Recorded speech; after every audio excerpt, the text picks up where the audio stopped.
Today, we're taking a look at the cheapest 250 dual sport on the internet. This bike cost me $1,500 exactly, shipped straight to my door. And I can't believe how good it is for this price.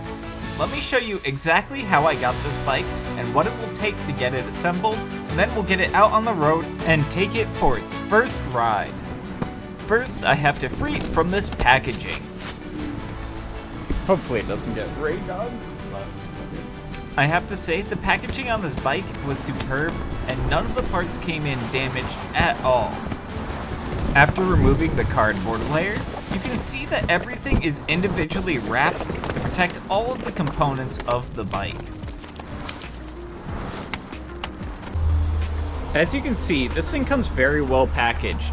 It's got a steel frame that's all bolted together. It's strapped down, everything's zip tied with these monstrosities. The tire is so secure that even after cutting off the zip ties, I still can't get it out of the frame without unbolting it. And there's foam and plastic protecting the bike down below. Next, I'm gonna break out my trusty Ryobi impact gun, and I'm gonna try and pop off as many of these connecting bolts that are holding together the steel frame.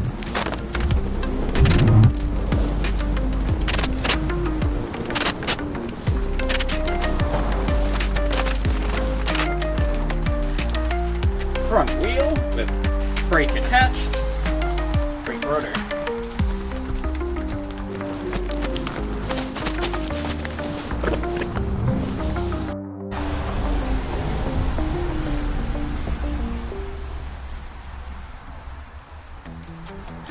Taking our first look.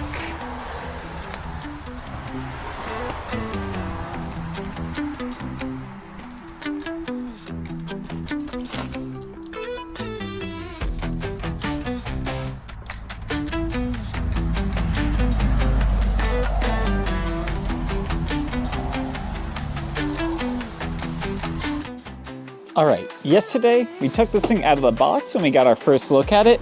Today, we are going to be taking this off of the pallet and we are going to assemble it and get it ready to ride.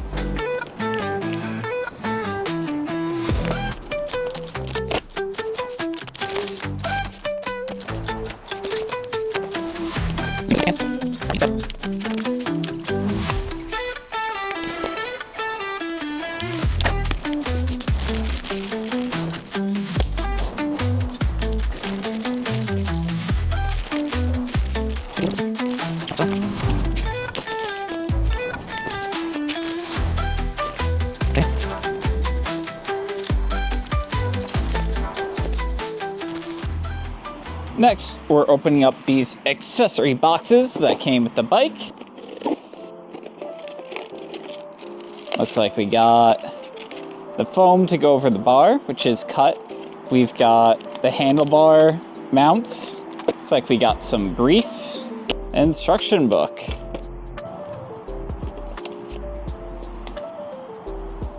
And it does come with an owner's manual. We have the 223. So it comes with all the specs. Max power, 7 kilowatt, 5,500 Newton meters. Okay. So technically this should be the same power as my Telaria, roughly. And we got this box as well. Those are our mirrors. So these are all the accessories that come with the dirt bike. We have a KTM style front fender, number plate or the headlight to make it street legal, kickstand with spring, foam cover for center bar. It is cut and this is Velcro. We got mirrors that are pretty lightweight and small. We got a grease packet, and then we got the handlebar mount, plus a quick start guide and an owner's manual. Next up, I want to get the front wheel mounted onto this bike. To be able to do that, we're going to be putting the Storm DLX 250 onto this motorcycle / ATV jack that I have. These bearings don't seem to be in completely flat, so we're just going to take a socket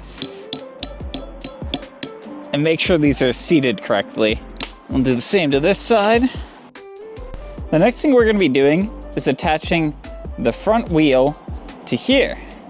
So you see we have two different spacers, one smaller and one's bigger. The bigger side is going to go towards the brake. We're going to grease up both the wheel, this axle, then we'll get this in here. We'll use a little bit of Loctite on the threads. That way we don't lose our front wheel when we're riding. They gave us some of this beautiful blue grease. I wish I had gloves so I don't have to get this on my hands, but we're getting it on our hands. First, I'm gonna pack a little bit into here just so that we got a little bit of protection from water intrusion on the bearings. Do the same on the other side. Then I'm gonna take this sucker apart. We're gonna put a little bit of blue grease across this. This will keep this nice and lubed up so it doesn't seize later. Definitely wear gloves if you have it. Let's scooch this back.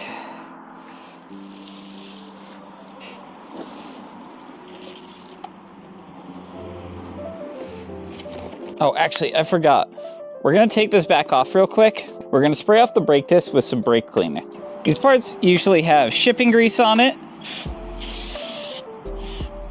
So we just wanna spray it down and wipe it off so that we have better braking performance. I'm gonna pry this open so that we have more room to fit our brake caliper in there. Let's try this again.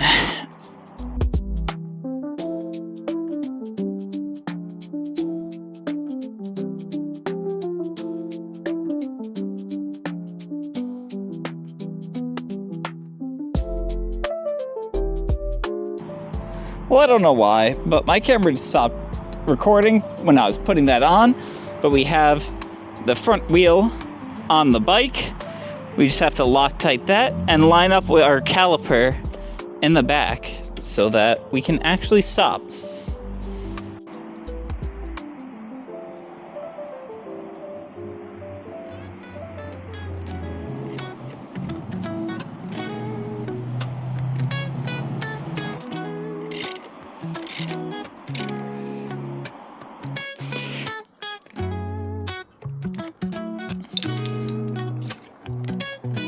Next, we're gonna remove this temporary brake caliper and move it to the correct spot.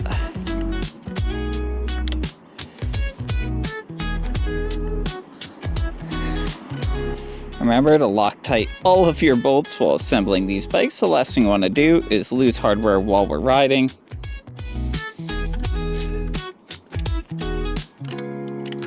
It only takes a second to add it to your bolts, and it makes a huge difference for the quality and longevity of your bike builds.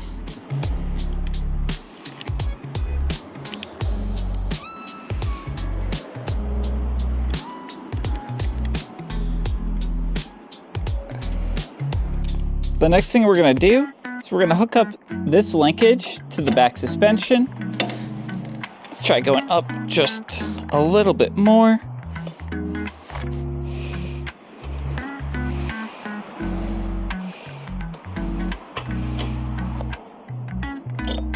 There we go. That's way more than we need.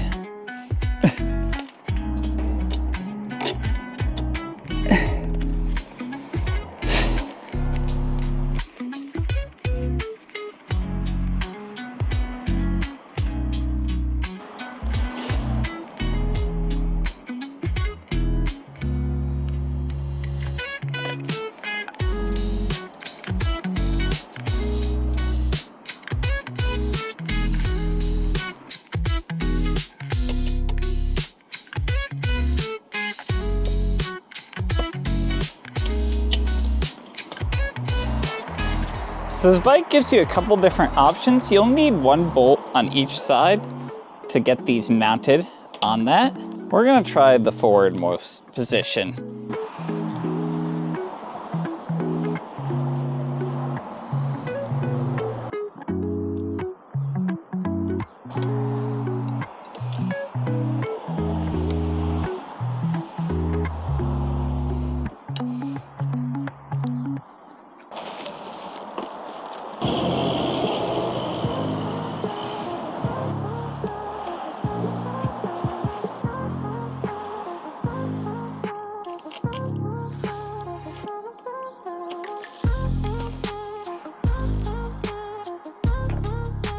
These are 6 millivolts, by the way.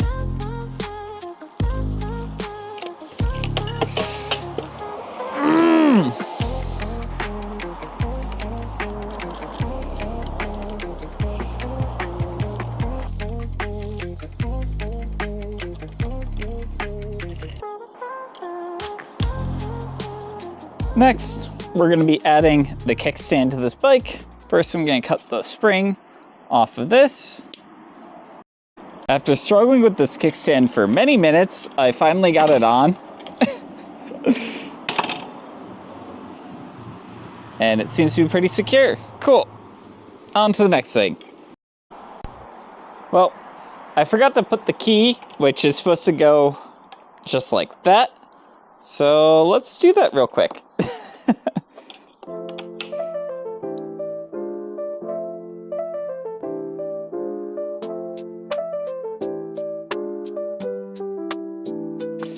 I also need to tighten the blinkers onto the bracket that holds the headlight on. I'll say these turn signals look way nicer than my electric street bikes ones. We're gonna tighten these down in just a moment. We now have everything we need done to get this off of the bike stand, so I'm gonna lower that down.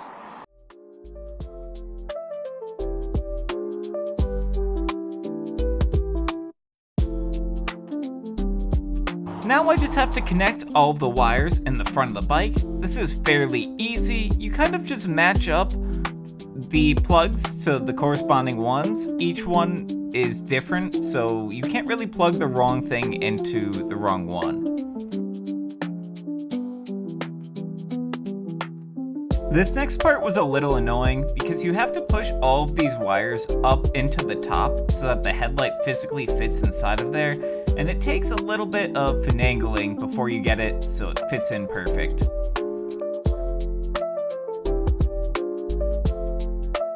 If you end up buying this bike for yourself, you should definitely put this front fender on before you put the front wheel on. That way you're not fighting with the wheel to fit your tools in there.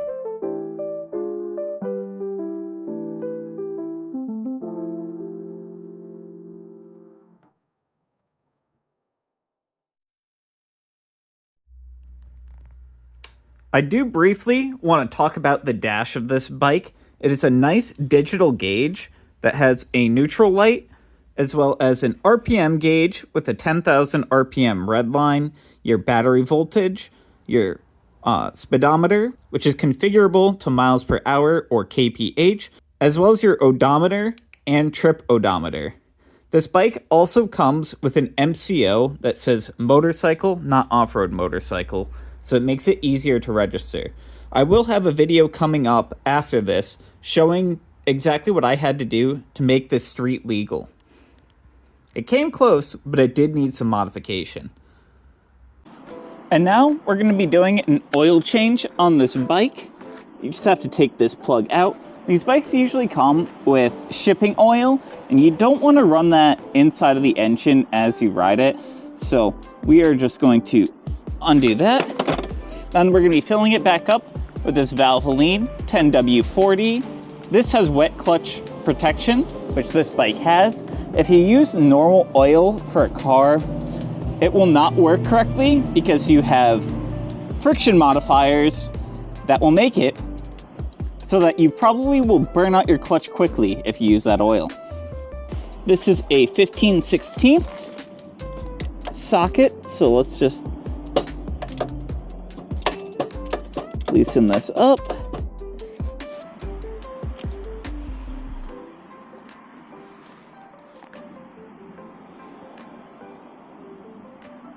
take out the spring and the oil filter. There we go. This is your oil filter. When you insert it, the assembly should look something a little bit like this. So we're gonna let this drain, and then we're gonna fill it back up with fresh oil. All right, and now we just do the exact opposite of what we just did, taking that out to put it back in. So first up is our oil filter, and then we have a retention spring that's gonna go in something like that. Then we're gonna take our cap, and don't forget to tighten this back down.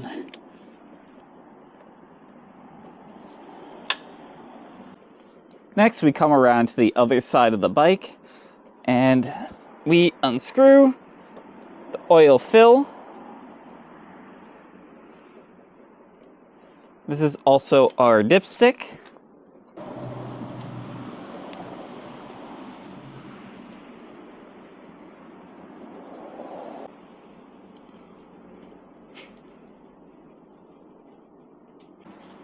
All right, I think it's full. We're gonna check the oil level on this. So first thing you wanna do is take your dipstick, dry it off so you can see clearly where the level is at. Put it in here. You don't screw it in. Pull it back out. And yep, looks like we are full.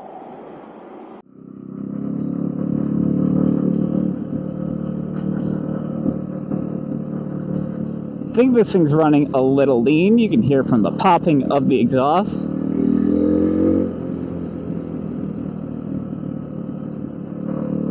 There's a little dirt road down here that we can take to try the dirt performance of this. Right now I'm just cruising in third gear. Taking it easy. We don't want to thrash this thing super hard, because we're still breaking in this engine.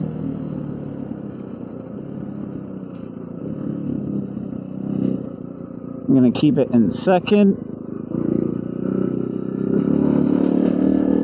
and see how the suspension feels.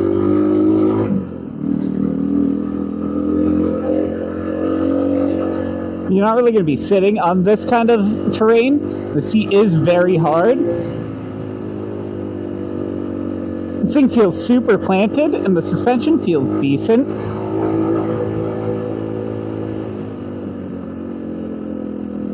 If I was a more experienced rider, I probably could go much faster than this.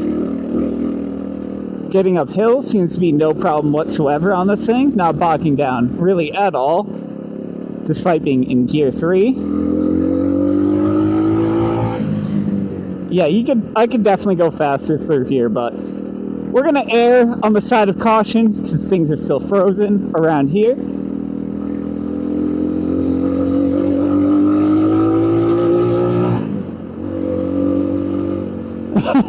This is fun.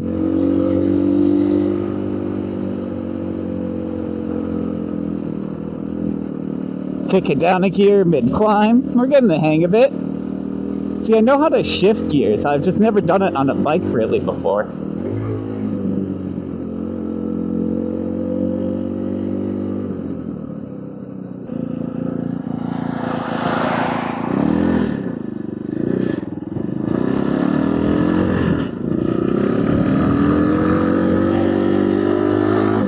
Riding a bit on the cautious side because I am still learning the clutch on this. I don't want to stall in front of any cars.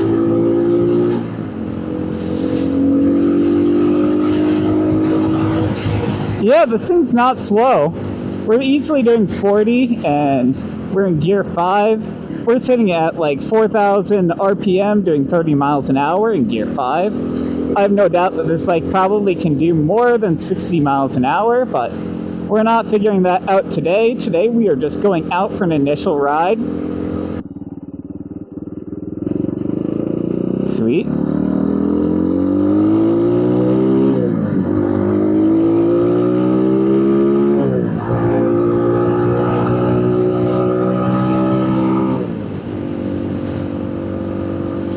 I wait to get this thing out on some trails when those unfreeze.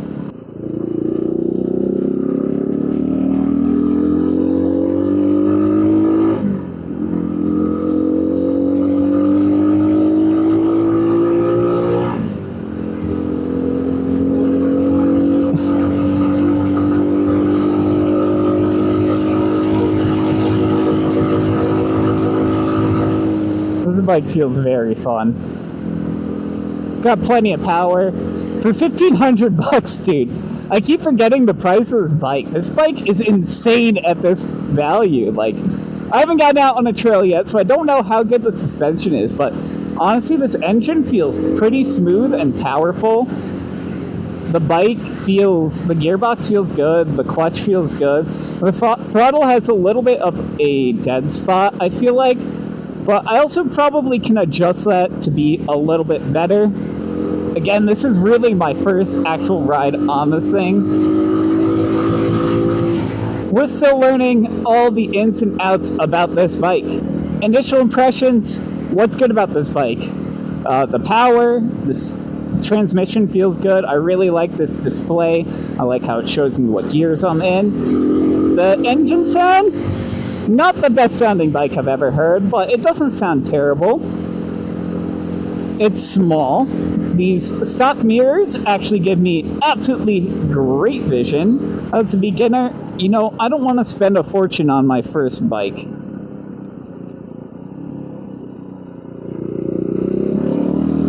I just want something I can beat on and learn with, and not care if something happens to it.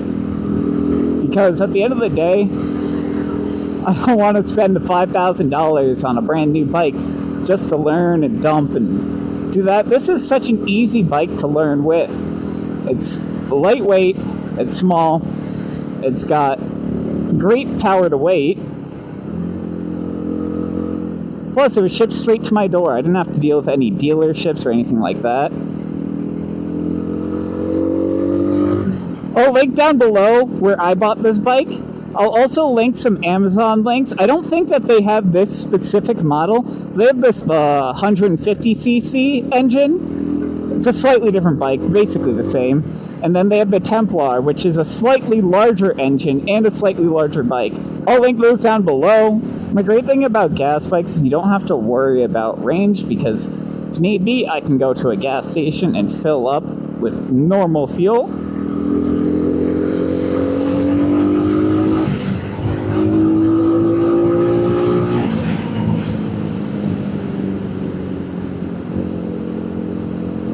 I will say the chain scrapes around on the guard. I feel like that's probably fine. Doesn't really seem like a big deal.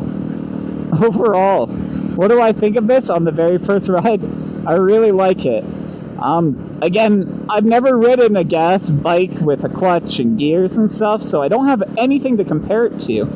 But I think this feels good as a newbie. I'm learning super quickly how to do everything. I mean, I'm not gonna lie, having owned a manual car definitely helps with knowing how to operate a clutch. Okay, we're in gear 1. Just give it a little throttle, and then release the clutch slowly-ish. Ooh. Okay, I'm not the best at this.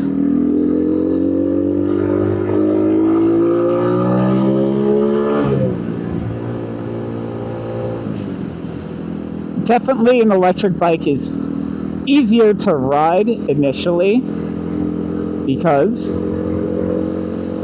you don't have a clutch to deal with or gears. You just rip and grip. But it can also be more dangerous because you have all that torque down low. Not that this bike doesn't have torque down low, it definitely does. Honestly, this thing feels just as quick as like my Talaria does.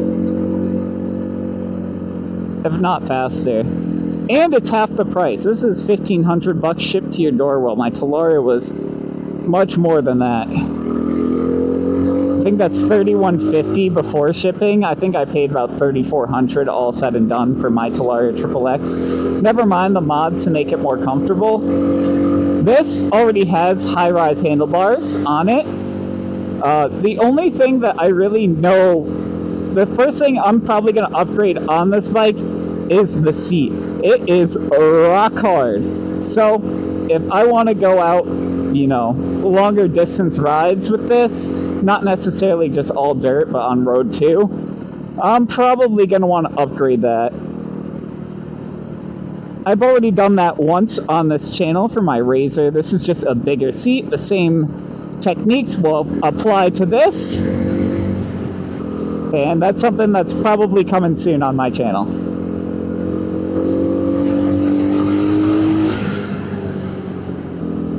I do appreciate how street legal this comes out of the box. Having turn signals and headlights and stuff already integrated is awesome. Anyways, this is probably all I'm going to get for today. The trails that I want to ride are still absolutely frozen, so I cannot really get this out on there. At least not with my experience level that I have on this. I don't really want to ride those yet.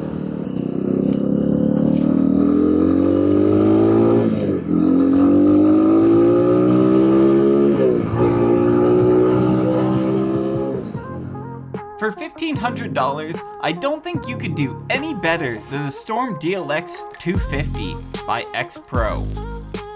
With its 223 engine, it's not a 250, it has plenty of power, it has a great gearbox, and everything was a lot nicer quality than I thought it would be. I bought this bike with my own money, so leave a like down below if you like independent reviews like this one, and subscribe if you're new to my channel. I post all about gas bikes, electric bikes, and much more. And take a look in the description below if you want a bike like this for yourself. I'll have the link to the bike that I specifically bought, as well as one that's one size bigger and one size smaller than this. And I want to thank you for watching this video all the way to the end, and stay tuned for more awesome bike content on this channel. Thanks, bye now.